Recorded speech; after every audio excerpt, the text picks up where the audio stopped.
কিরে বান্দাতি আর কোশ নে তা ঘাড়ে দড়ি হাতে বাটি তো বাটির মধ্যে কি ওই একটু ভেড়ার মাংস আর কোটা তা দড়ি নাই বুঝলাম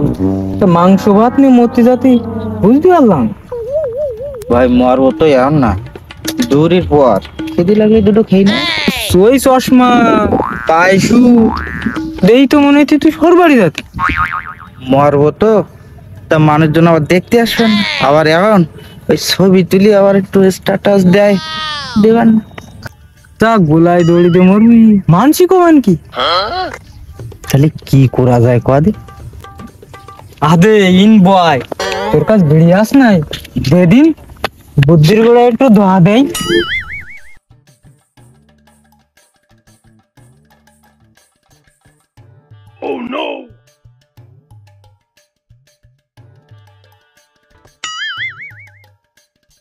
তুই যে ভাবসাব নে বারইছিস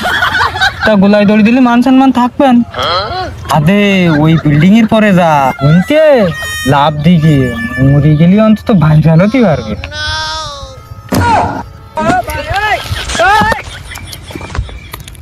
खत्म bye bye tata goodbye गया আরে সওয়ালটা আপনার মাংস দিয়ে তো ভাত খেয়ে মত এলো না আমি কেন মরি না